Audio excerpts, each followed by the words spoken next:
Amém. Marcos 10, 46 diz: Depois foram para Jericó. Saindo ele de Jericó com seus discípulos e uma grande multidão, Bartimeu, cego, filho de Timeu, estava sentado junto ao caminho, mendigando. Ouvindo que era Jesus de Nazaré, começou a clamar e a dizer: Jesus, filho de Davi, tem misericórdia de mim. E muitos o repreendiam para que se calasse, mas ele clamava cada vez mais: Filho de Davi, tem misericórdia de mim. E Jesus, parando, disse que o chamassem. E chamaram o cego, dizendo: Tem bom ânimo, levanta-te, que ele te chama. E ele, lançando de si a capa, levantou-se e foi ter com Jesus. E Jesus, falando, disse-lhe: Que queres que te faça? E o cego lhe disse: Mestre, que eu tenha vista. E Jesus lhe disse: Vai, a tua fé te salvou. E logo viu e seguiu a Jesus pelo caminho. Amém. Você pode sentar.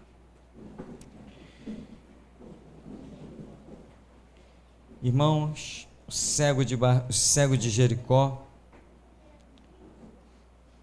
episódio pregado, episódio musicado, estudos e mais estudos, e aí está a lição da Escritura para a nossa edificação. Jesus vai caminhando com os seus discípulos, e a Bíblia diz, tanto aqui quanto em Mateus, que tinha uma multidão com Jesus, a ponto de o cego lá no caminho ser alertado, chama-se a atenção dele, ele escuta um barulho fora do comum, ele não escuta como se fossem 2, 4, 5 pessoas passando e conversando, ele escutou um movimento muito grande, e isso chamou a atenção dele. Mas a verdade o fato é, que nosso Deus, o Deus de misericórdia, quando tem algo para operar, primeiro ele faz um barulho para chamar a nossa atenção. Ele trabalha assim, chamando a nossa atenção de forma natural, usando os 5 sentidos que ele mesmo colocou em nós. São 5 sentidos porque nós temos o livre-arbítrio para esquadrinhar certas coisas com esses sentidos e tomar decisões e ter atitudes. Por exemplo, no dia de Pentecostes, Deus quis chamar a atenção daquela multidão que estava em Jerusalém para a festa da colheita. Tinha, como a Bíblia diz lá em Atos, tinha gente de tudo que era nacionalidade naquele lugar.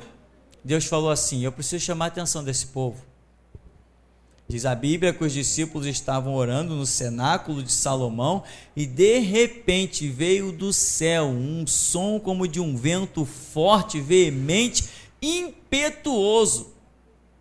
Quando aquele vento desceu, chamou a atenção de todo mundo. No que chamou a atenção de todo mundo, quando está todo mundo lá, voltou-se para o cenáculo, Pedro salta no meio da multidão, começa a pregar e alcança ali milhares de almas com uma pregação só. E dali o fenômeno do evangelho, aquele fenômeno de homens pesado de língua, estarem falando em outros idiomas, aquela coisa que eles até se assustam. Ué, mas esses aí não são galileus? Como é que nós ouvimos eles falarem na nossa língua? Nós somos partos, medos, elemitas, somos de várias nacionalidades. Que é isso? Que negócio é esse? Ou seja, Deus fez o Espírito Santo provocar um vento na descida dele ali sobre os discípulos e provocou este fenômeno, chamou a atenção, porque queria alcançar aquelas vidas. Jesus aqui vem com uma multidão e faz chegar aos ouvidos desse cego um som diferente, e ele para. Primeiro que ele estendeu a mão, segurou na roupa, ele diz assim: que é isso aí? Irmão, cá entre nós, o nosso ministério, por exemplo, não é esse o assunto, mas vale a pena esse parêntese. O ministério da restauração tem feito barulho, não tem? como nós temos feito barulho, mas tem gente que é cega, mas quer permanecer cega. Como diz o ditado popular, né? O pior cego é aquele que não quer ver. E eu ainda digo mais, o pior cego é aquele que não reconhece que é cego. Quando você não reconhece que você é carente, necessitado de alguma coisa, você não vai procurar a solução, resposta. Tem muita gente que é assim, que quer entrar no evangelho esquadrinhando as coisas com a sua própria mente. Eu sempre digo, se eu pudesse adentrar o evangelho esquadrinhando as coisas na minha sabedoria e ciência, Jesus Cristo não precisava nem morrer na cruz. Amém, meu irmão? Eu mesmo achava o meu caminho lá fora, dava o meu jeito. Se Jesus fundou a igreja e nos chama a uma conversão, significa que eu tenho que largar as minhas capas lá de fora, como Jesus falou, aprender de mim que sou manso e suave, meu jugo é suave, meu fardo é leve, e vocês encontrarão descanso para as vossas almas. Ou seja, nós temos que trocar, né, o nosso fardo pelo de Jesus. Nós temos que trocar os conceitos do mundo pelos conceitos de Jesus. Deus nos chama a conversão. Então, voltando aqui para o nosso texto, o homem tinha ouvido falar de Jesus? Será que esse homem tinha ouvido falar de Jesus? O barulho chamou a atenção dele e ele perguntou: quem está passando aí? O que é isso aí? Alguém disse para ele: é Jesus de Nazaré. Mas ele sabia quem era Jesus de Nazaré? A Bíblia em algum momento diz que Jesus já tinha passado ali, que esse homem já tinha ouvido milagres. Não, talvez esse homem não tivesse nenhuma noção de quem era esse Jesus de Nazaré. Mas só que quando o Espírito Santo provoca o som dele, o vento dele, o mover dele, ele não provoca esse som, esse mover só por fora, ele provoca também por dentro. E é por isso que ninguém chega inocente diante de Deus, porque o Espírito Santo fala por dentro e não somente por fora. Então, quando esse homem pergunta, mesmo que ele não conhecesse Jesus, o que eu acredito que não conhecia mesmo, quem é que está passando aí? Jesus de Nazaré, um profeta? Tá, o que esse profeta poderia fazer por Jesus, pelo cego? Será que essa informação, Jesus de Nazaré, um profeta, isso era o bastante para esse homem ter essa fé suficiente de chegar: mestre, eu quero ver. Todo mundo mandando ele se calar e ele: não, Jesus, tem compaixão de mim, Jesus, filho de Davi, tem misericórdia de mim. Cala a boca, está importunando o mestre, ela já está lá na frente, o que tu está gritando aí? Não, Jesus. Será que só essa informação é Jesus de Nazaré, um profeta? Só isso era o bastante para esse homem gritar? Só isso não era o bastante para esse homem gritar, mas a testificação do Espírito Santo, que testifica com o nosso espírito, isto é o bastante. E é assim que Deus age. Por isso, irmão, tome muito cuidado quando alguma coisa te abalar interiormente. Cuidado para você não perder os passos do mover do Espírito Santo. Teve gente que já chegou nesse ministério, sabe como? Por curiosidade. Só por curiosidade. O camarada chega aqui, bate na porta: queria saber se o pastor Tupirani está aí. Tá. Será que ele pode me atender? Pode, irmão. O que o irmão deseja? Não, porque eu queria conhecer tanto o pastor, porque ele, poxa, as mensagens dele, não sei, aquele papo todo. Tá, irmão, sou eu mesmo, tal. Você que é o pastor? Sim, tal. Resultado: tá, veio aqui me conhecer. Tá, muito prazer. E aí?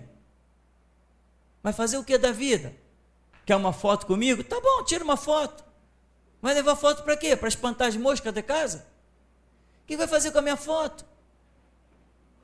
O que traz o homem aqui não é só a pregação que chegou aos ouvidos dele, mas é um sacudir do Espírito Santo que foi lá dentro da alma e do Espírito. Mas o camarada, ele sai, ele vem a pé lá do centro da cidade, eu sei lá de onde já teve gente vindo daqui de muito longe. Não, pastor, eu tinha que passar aqui para te conhecer, eu queria te conhecer, eu queria olhar no teu rosto. Caramba!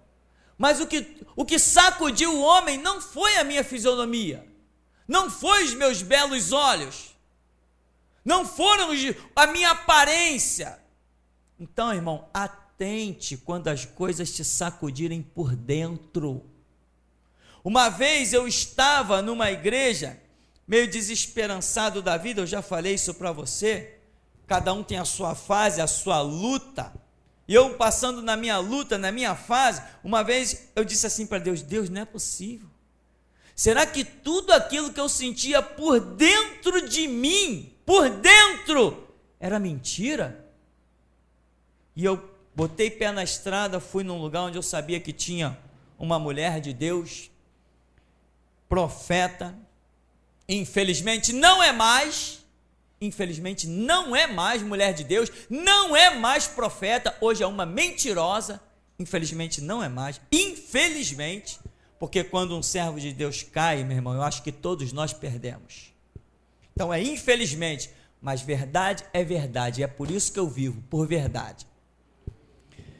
Cheguei lá e essa mulher, eu lá sentado no banco da igreja, e ela falou, olha, Deus não se esqueceu de você. E quando ela falou e falou tantas outras coisas, eu falei, então tudo aquilo que eu sentia por dentro de mim é verdade, é o Espírito Santo.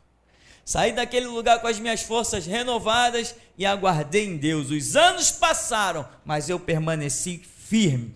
13 anos de banco, até que o Senhor chegou e me levantou para esta obra que estamos realizando. E hoje o meu caráter é forjado de uma maneira tão gloriosa, irmão, que né, eu não sou uma pessoa que não esteja sujeito à queda, mas uma coisa eu te garanto, eita coisa difícil é eu cair. As minhas concepções, elas estão determinadas. Eu só tenho um objetivo na vida, que é glorificar Jesus Cristo. Não tem mais nenhum outro objetivo nesse mundo, a não ser glorificar Jesus Cristo. Sabe por quê? Porque eu caminhei com o Espírito Santo, eu tive paciência, Ele trabalhou por dentro de mim, Ele me levou, provocou os seus sons, os seus impactos e me levou em momentos especiais. Eu estive em lugares certos na hora certa, eu atentava para aquelas coisas que o Espírito Santo me causava impacto, às vezes pessoas pregando, às vezes entregando revelação, e aquilo que penetrava em mim, eu não deixava aquilo morrer.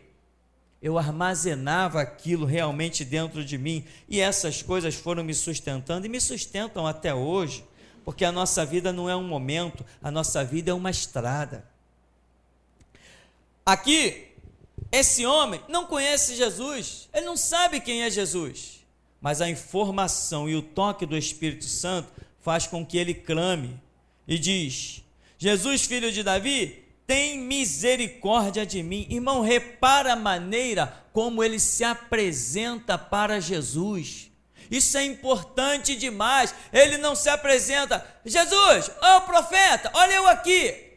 Não, ele vem com reverência, ele vem com temor, ele vem colocando Jesus no lugar dele e vem se colocando no seu devido lugar. Jesus, filho de Davi, tem misericórdia de mim, ou seja, eu sou um pobre, coitado, miserável, eu careço de misericórdia, e tu és tão grande que eu entendo que tu podes exercer misericórdia, porque, irmão, só os grandes podem exercer misericórdia.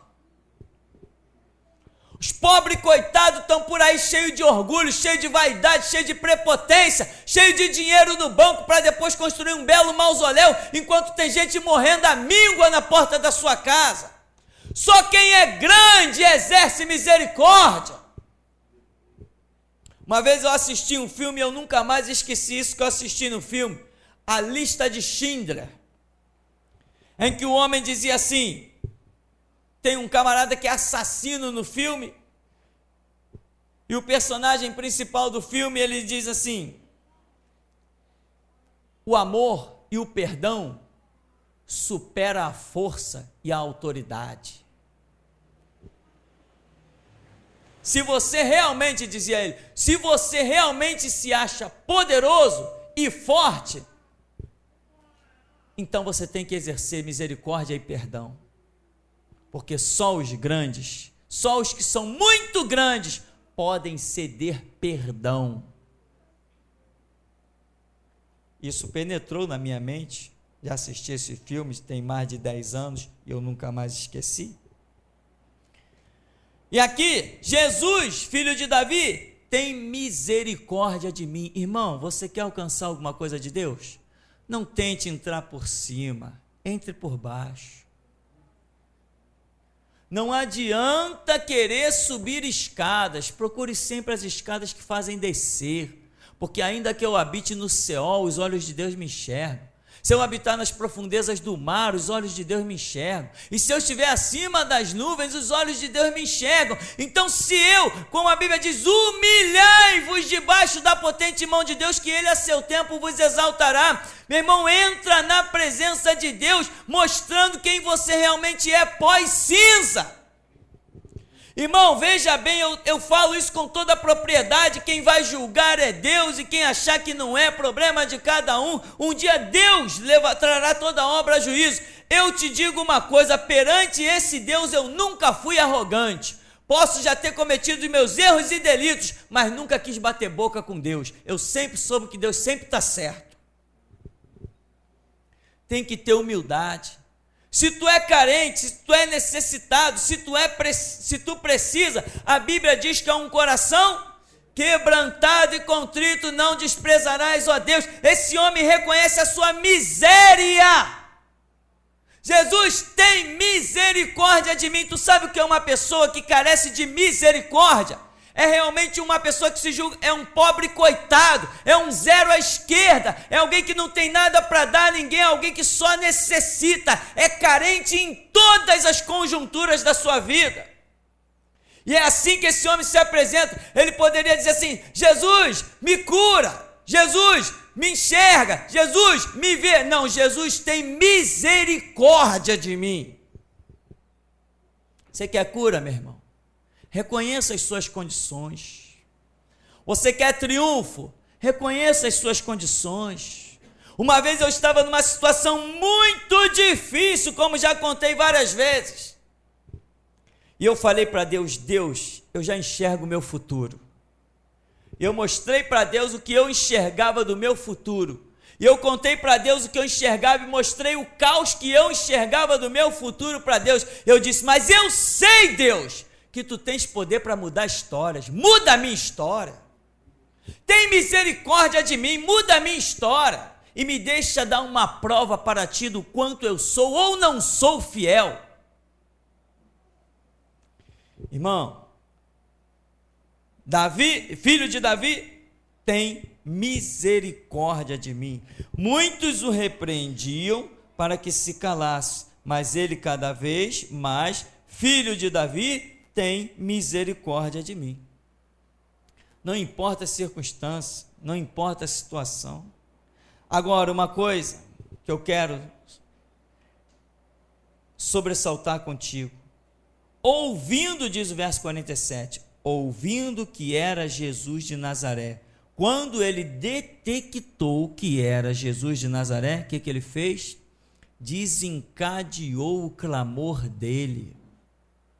Irmão, não tem ninguém que clame ao Jesus de Nazaré que não seja atendido com as condições próprias. Ele se apresenta direitinho, tem misericórdia de mim, eu careço de misericórdia da tua compaixão, tem compaixão de mim. Ele reconhece a condição dele e ele identifica Jesus pela pergunta que ele faz, pela testificação do Espírito Santo, baseado em toda essa estrutura que acontece ali em questões de segundos.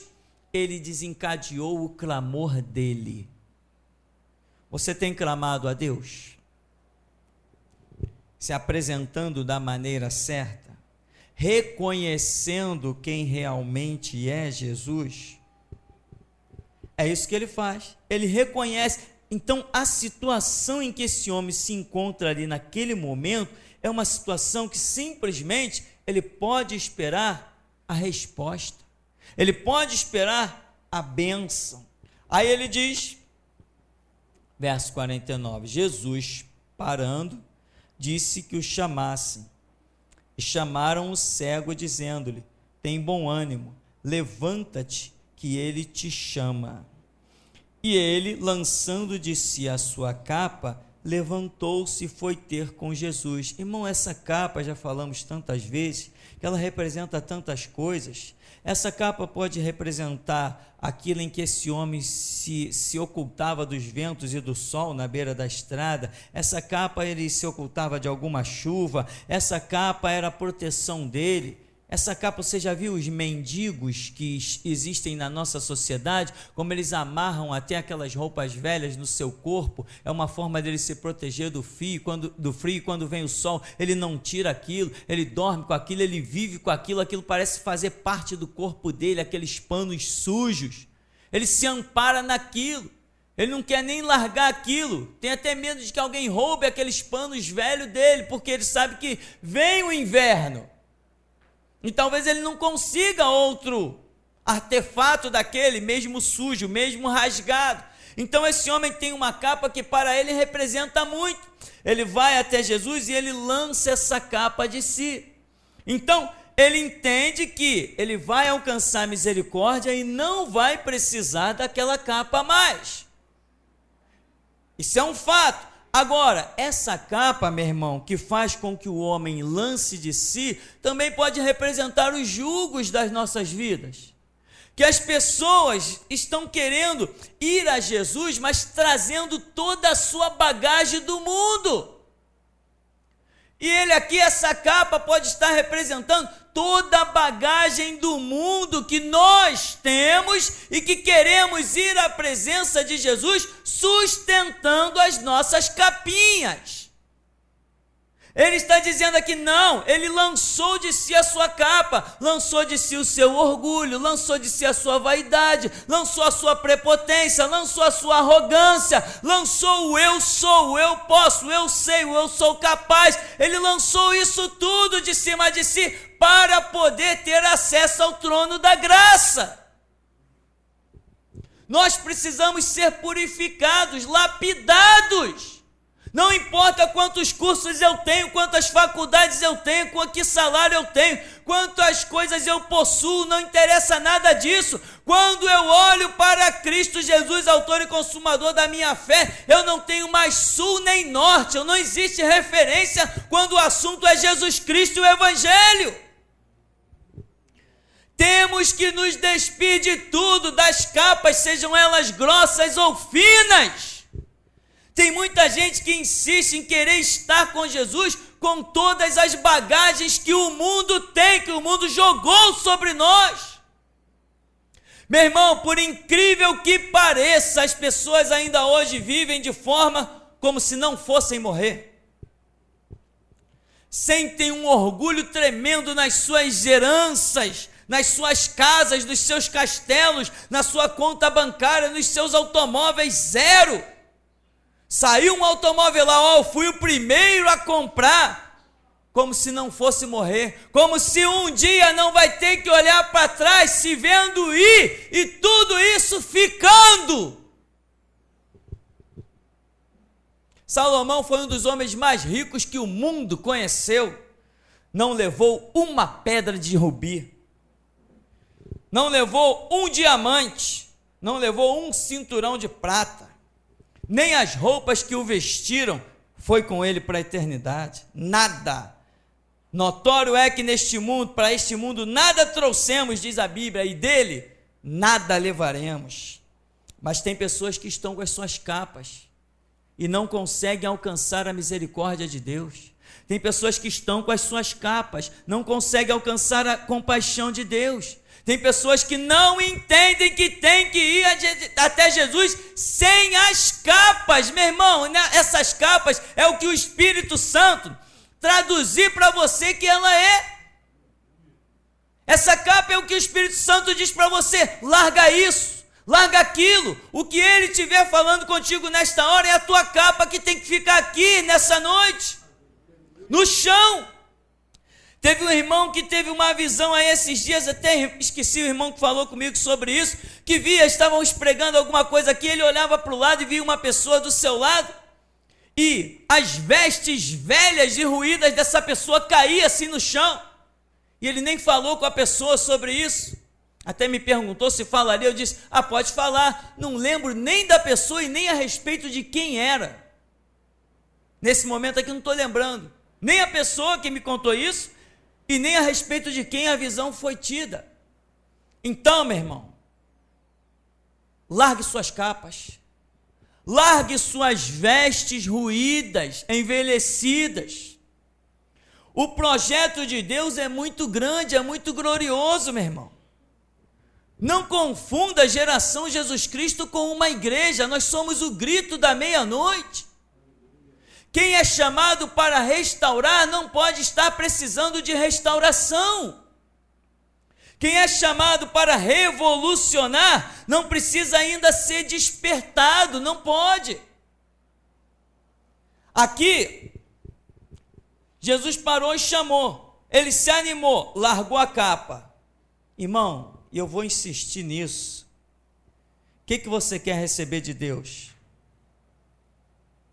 Você serve um Deus vivo? Por que você tem uma situação crônica e ele não te alcança? Você dá testemunho desse Deus glorioso? Por que a tua história não muda, mas a de todo mundo muda?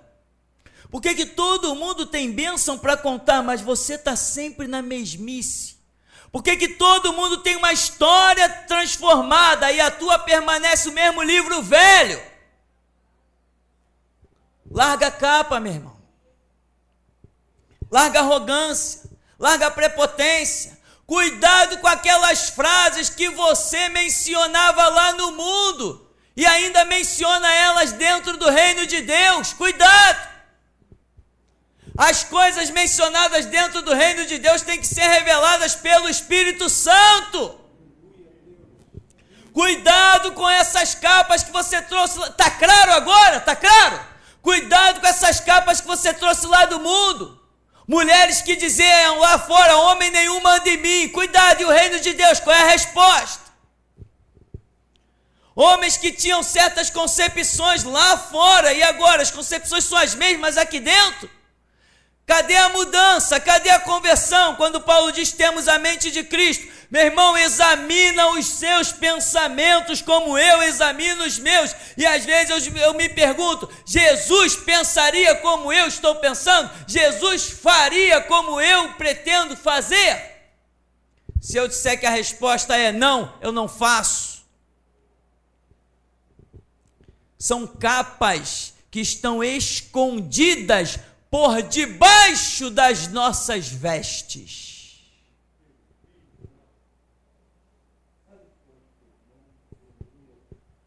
Aí ele falando contigo aí. O Espírito Santo está aí falando com cada um. E eu vou repetir. As nossas capas muitas vezes estão tão escondidas que estão debaixo das nossas vestes. Nem nós conseguimos ver quando olhamos no espelho, mas Ele é poderoso e misericordioso para te mostrar que debaixo das tuas vestes tem uma capa.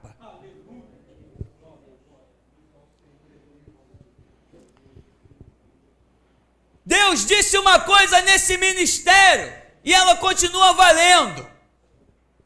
Ele disse assim para mim alguns anos atrás: pode mandar os enfermos vir aqui, porque eu estou aqui para curar.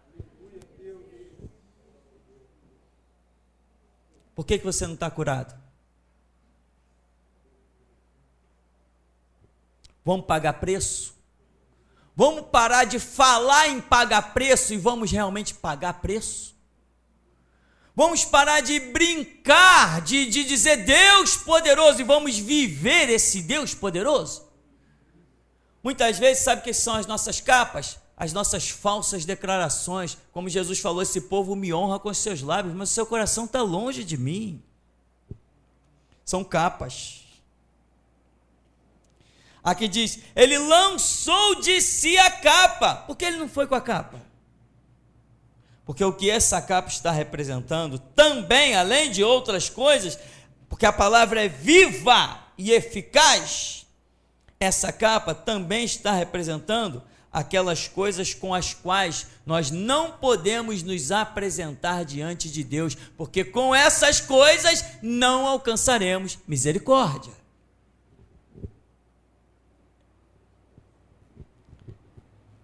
E Jesus falando disse-lhe: que queres que te faça?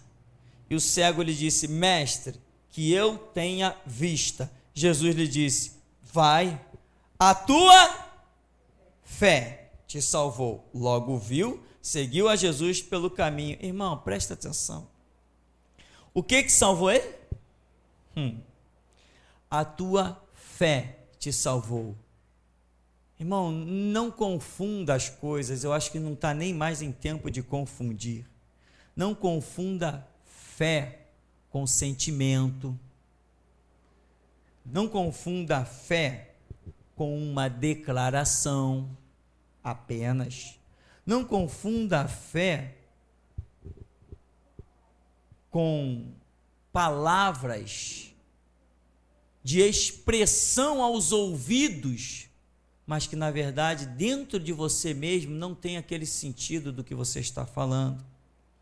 Isso pode apenas ser uma capa. O que é a fé? A fé é o firme fundamento das coisas que se esperam, prova daquilo que não se vê. Tá, mas é só isso? Não, isso é uma declaração da visão de um escritor, um dos apóstolos. Fé, para que se tenha fé, fé em quê? Quem tem fé na palavra de Deus. E a palavra de Deus nos apresenta um complexo de coisas a serem vividas. Uma das coisas que a Bíblia nos ensina, se é que nós temos fé na palavra, ela ensina que nós somos pó e cinza. Amém? Quem tem fé sabe colocar a boca no pó e alcançar misericórdia. Quem tem fé sabe baixar a cabeça diante dos projetos de Deus. Quem tem fé sabe olhar para o chão e sequer levar os olhos para os montes, como aquele publicano, aquele pecador que olhava para o chão, batia no peito: Senhor, tem misericórdia de mim. Quem tem fé tem comportamento, meu irmão. Tem gente que é arrogante, prepotente, até palhaço, querendo dar ordem em coisas dentro de igreja, de coisas que não lhe competem, coisas que não lhe diz respeito, e pensa que tem fé, tem um fanatismo louco, e está pensando que vai usar a igreja de Jesus Cristo para se exaltar. Está ferrado, vai se dar mal. Isto é restauração. Isso aqui não é uma igreja qualquer. Olha, adolescentes desse ministério, esta é a hora de vocês se tornarem homens e mulheres de Deus. Se esta hora passar, vocês não serão mais nada. O tempo de vocês é agora. O tempo para os adolescentes desse ministério é agora. Aqui dentro não tem criança. Os que hoje nós vemos no tamanho de criança, Jesus já está vendo com a cabeça na bandeja.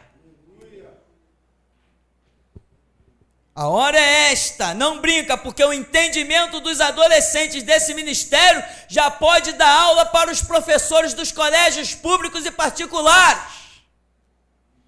A obra que o Espírito Santo tem realizado dentro do sentimento, do cérebro, das compreensões dos adolescentes desse ministério que não negligenciaram, é uma obra tremenda,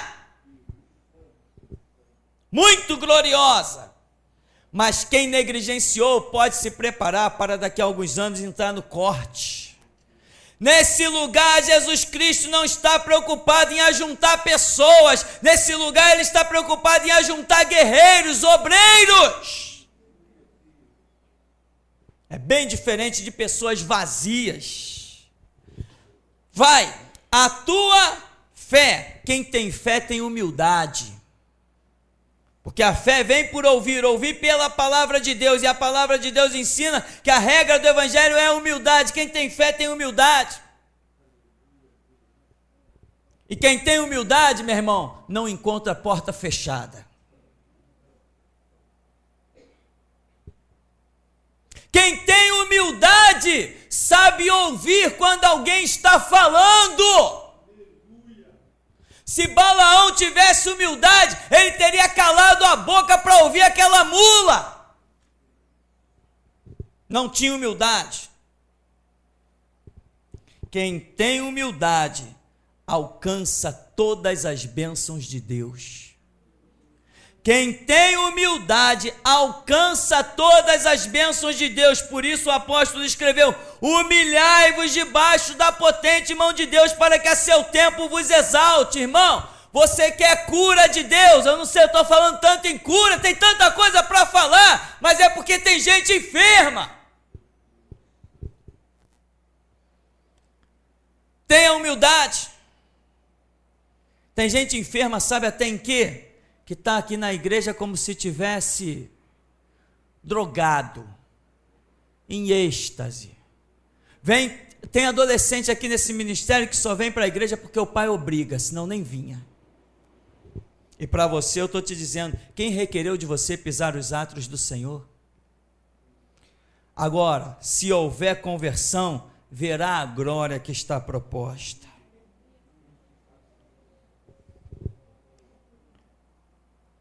Vai, a tua fé te salvou.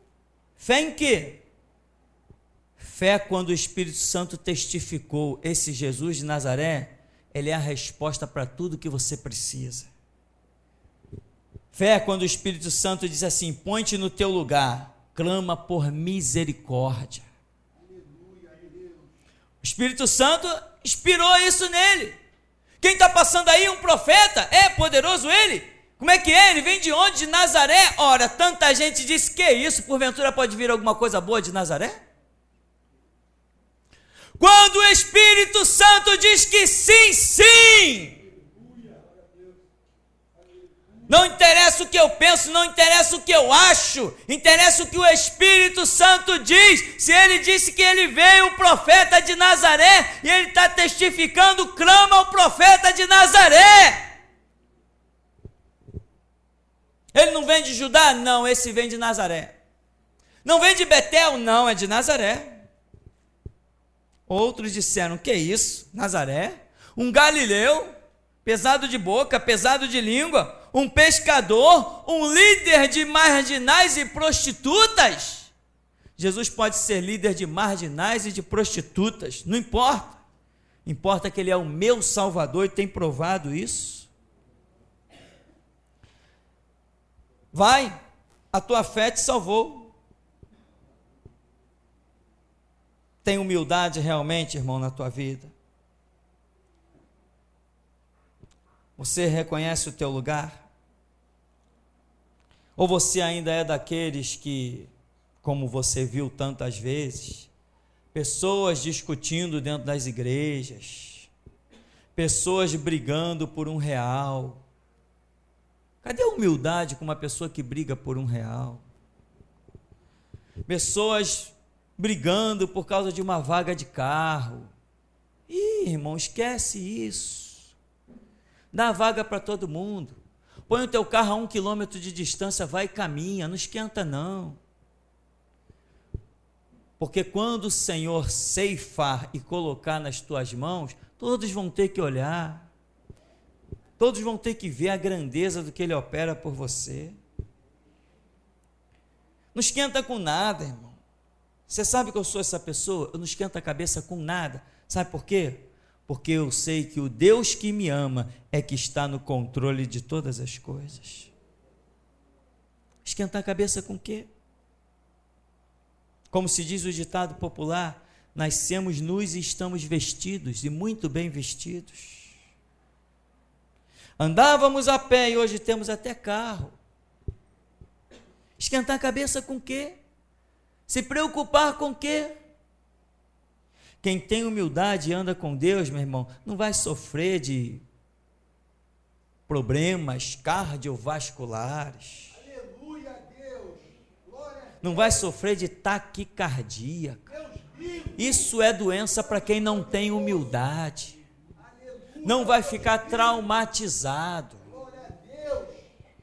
Uma vez um pastor abençoado, onde eu congreguei por 5 anos, ele tinha um ministério de cura de traumas, e aconteceu uma situação em que alguém mencionou alguma coisa, outra coisa veio à mente dele, ele se sentiu mal e ele falou para Deus o seguinte: Deus, será que eu tenho um trauma e nem sei? Será que eu sou traumatizado? E ele conta que o Espírito Santo disse assim para ele: os humildes não ficam traumatizados. E tem mais, o Espírito Santo está falando poderosamente sobre isso. Tem muita gente aqui, meu irmão, precisando de humildade. É por isso que não alcança as coisas, porque Deus resiste aos soberbos, dá, porém, graça aos humildes. Não adianta inveja, no reino de Deus, inveja não passa na porta. Se inveja não passa na porta, quem tem a inveja está do lado de fora. Não adianta nós chegarmos aqui e falarmos de milênio, autoridade do milênio. Não adianta nós chegarmos e falar de legiões de demônios, sai da frente que eu vou passar. Mas cadê a humildade? Cadê o reconhecimento de que somos carentes de misericórdia? Se não entendermos que somos carentes de misericórdia, daqui a pouco nós vamos dizer: Deus, dá licença que eu quero sentar aí no teu trono. Como é que fica? Tem que saber caminhar. Irmão, presta atenção. Cuidado com a capa. Aqui dentro não me interessa, nem interessa para Deus quem é crente aqui dentro. O que Deus está procurando não são crentes dentro das igrejas. Deus está procurando crentes no mundo. Ele falou: vocês são o sal da terra. Vocês não são o sal da igreja, vocês são o sal da terra. Vocês são a luz do mundo. Vocês não são a luz da igreja. A luz da igreja é Cristo. Vocês são a luz do mundo. Então vocês têm que salgar lá fora. Vocês têm que brilhar lá fora. Aqui dentro todo mundo beija e abraça. Aqui dentro todo mundo a paz do Senhor, irmão. Glória a Deus, aleluia. Deus é bom, Deus é maravilhoso. E lá fora? E no Facebook? E os palavrões no Facebook? E as agressões no Facebook? É com agressões que nós esperamos levar a luz do Evangelho para alguém? Já imaginou Jesus digitando ali no Facebook? Já imaginou Jesus dizendo: seus isso, seus aquilo? Já imaginou? Se você não pode imaginar Jesus fazendo, por que você faz? Não use a ferramenta da restauração, que é a internet. Não use ela de forma deturpada, porque alguém vai ter que pagar isso. Alguém será cobrado disso. Deus revelou que nesse ministério, informática é uma cadeira ministerial. Deus chamou pessoas aqui, tem gente aqui em nosso meio que não sabia nem o que era um PC. Quando falava em PC, o camarada: o que é isso? Quando falava em monitor, o cara: o que é isso? E hoje Deus abriu o entendimento, tem dado graça sobre graça, e pessoas estão fazendo besteira com o conhecimento que Deus tem. Nós tínhamos uma aula de informática aqui na igreja, montagem de micro e manutenção, e nós íamos entrar nos detalhes mais profundos de estudos sobre a internet, como usar a internet, como editar áudio, editar som. Nós tínhamos esse projeto. Depois eu vi tanta gente fazendo besteira na internet que eu falei: basta, levanta a aula, encerra na manutenção do micro, nem toque em assunto de edição. Se sem conhecimento eu já vejo essas besteiras todas, que dirá com conhecimento? Mas se Deus não achar aqui, Ele acha além das fronteiras, porque a sua palavra não voltará vazia, mas cumprirá aquilo que lhe apraz. Seca-se a erva e murcha a sua flor, mas a palavra de Deus permanece para sempre. Irmão, vamos nos enquadrar? Não olhe para ninguém se achando maior. Não olhe para ninguém se achando maior. Olhe sempre para Deus E aí você vai sempre se achar menor. O Senhor Jesus, dando uma lição aos seus discípulos, falou. Os discípulos estavam discutindo. Olha a lição como é antiga. Os discípulos estavam discutindo. Quem é o maior? Imagino Pedro dizendo, não, eu fiz isso, eu fiz aquilo, eu emprestei o barquinho para o mestre, eu emprestei minha rede, eu emprestei aquilo outro, o mestre pregou do meu barco, talvez, quem sabe, né? Aí vem João e diz assim, não, mas, poxa, eu fui lá na cidade comprar pão, né? Aí vem Judas e diz assim, não, mas sou eu que cuido das ofertas, apesar de roubar, né? Sou eu que cuido das ofertas. E os discípulos estão discutindo a respeito de quem era o maior. Jesus falou assim, então essa criança aqui, quem não se fizer como uma criança, não entra nem no reino dos céus. Jesus falou assim, e sabe quem é o maior entre vocês? Aquele que mais servir. Porque muita gente, por causa das capas podres que tem lá no mundo, porque lá no mundo, os maiores são servidos. Lá no mundo, os maiores aparecem com aquelas patentes, o ombro cheio de insígnias, cheio de bumerangue, né? E todo mundo junta os pezinhos e bate continência e presta reverência e chama de Senhor. Isso é lá no mundo. No reino de Deus, o maior não é quem é reverenciado, não. No reino de Deus, o maior é quem serve, quem tem mãos calejadas para mostrar. No reino de Deus, o maior é aquele que mais trabalha, porque o que mais trabalha, mais galardão terá. No reino de Deus é diferente do reino do mundo. Então cuidado, irmão, para você não chegar nesse lugar. Eu já contei aqui várias vezes de um homem que era professor de magia negra. Era um bruxo que voava por aí, não sei se voava em vassoura, o que fazia da vida. E quando esse homem se converteu, a igreja, cega, inútil, transformou esse homem num pastor. Porque disse que ele tinha muitas experiências no mundo, tinha muitas experiências com o diabo, e então ele podia agora assumir um púlpito e ser pastor. Resultado, o estúpido, incauto, ficava dentro da igreja ensinando oração de libertação. Dizia que tinha que pisar no pé da pessoa, botar uma mão na barriga e outra mão na cabeça, porque era assim que o diabo prendia as pessoas com um tridente, uma ponta no pé, uma na barriga e outra na cabeça. Olha a ignorância de um ser humano. Por quê? Porque veio do mundo cheio de conceitos inúteis e a igreja cega amparou os seus conceitos. Reino de Deus não interessa quem teve experiência com o diabo. Reino de Deus só interessa quem tem experiência com Deus. Uma vez um jovem falou assim para mim, de tanto que a igreja dele levava testemunho de tudo que era jeito. O cara era ex-gay e ia testemunhar na igreja dele. O cara tinha sido era assassino, pedófilo, ia testemunhar na igreja dele. Aí ele falou assim para mim, para uma pessoa ser usada por Deus, tem que mesmo ter sido um resto nesse mundo, né? Negativo. No reino de Deus, Deus não valoriza pecado, Deus valoriza santidade. Deus não valoriza pecado. Você não tem que ser um estelionatário, não tem que passar cheque sem fundo, não tem que ser um mentiroso, um pilantra, um salafrário. Você não tem que ser nada disso. Você tem que, desde o começo da tua vida, desde que você se entenda por gente, tem que adorar o Deus vivo e verdadeiro em espírito e em verdade. É assim que é reino de Deus. E aqui Jesus diz para o homem, vai, a tua fé te salvou. E o que é fé?